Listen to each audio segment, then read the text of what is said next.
Histoire de mes plus vieux ancêtres dont je suis très fier descendant.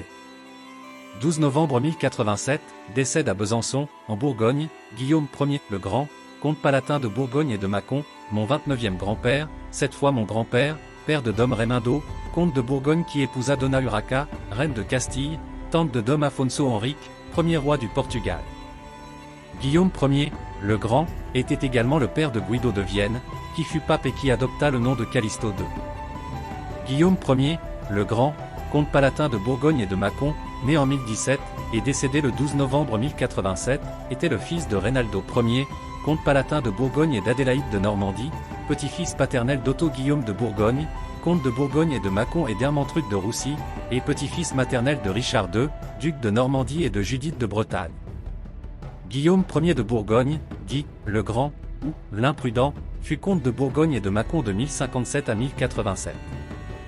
Ses descendants furent parmi les plus connus d'Europe de son époque, ayant même un fils pape, le pape Calixte II. Il succède à son père, Reynaldo Ier, comte palatin de Bourgogne, dans le comté de Bourgogne, après sa mort le 3 septembre 1057, laissant gouverner plusieurs territoires avec une extension bien au-delà du comté de Bourgogne lui-même. Il était le père de Dom Raimundo, comte de Bourgogne qui épousa Dona Urraca, reine de Castille, mes 28e grands-parents, 6 fois mes grands-parents, et tante de Dom Afonso Henrique, premier roi du Portugal, mon 27e grand-père, 13 fois mon grand-père. Guillaume Ier, le Grand, comte palatin de Bourgogne et de Mâcon était le père du pape Calixte II, dit Guido de Vienne. Il décède le 12 novembre 1087, dans la ville de Besançon et est inhumé dans la cathédrale Saint-Jean, à Besançon, en Bourgogne.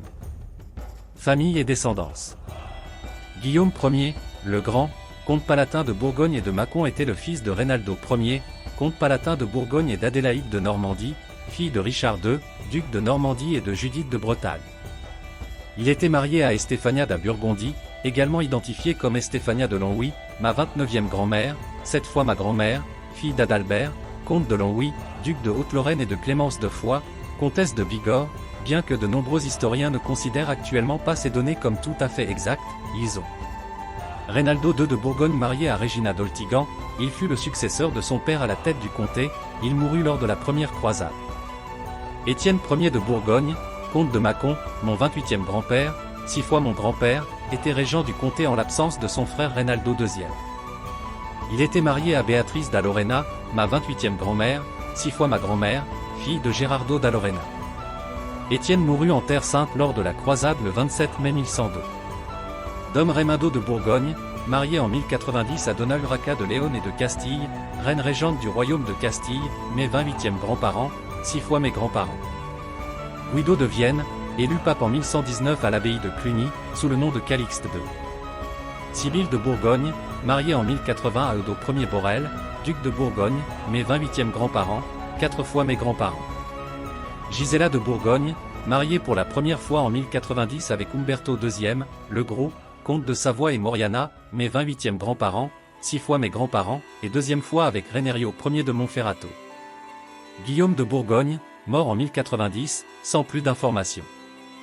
Bertha de Bourgogne, mariée le 25 novembre 1093 avec le roi Alphonse VI de Léon et de Castille, dont elle était la 3e épouse. Il est mort sans avoir d'enfant. Eudo de Bourgogne, fils aîné, meurt en 1087. Hugo III, archevêque de Besançon. Clémence de Bourgogne, mariée pour la première fois à Robert II de Flandre, comte de Flandre, fut régente de Flandre pendant l'absence de son mari. Mariée pour la deuxième fois avec Godofredo Ier de Brabant. Estéphania da Burgondie, ou Étiennette, en français, mariée à Lambert François de Valence. Ermentrude de Bourgogne, mariée en 1065 à Théodoric Ier de Montbéliard. Et peut-être une autre fille au nom inconnu.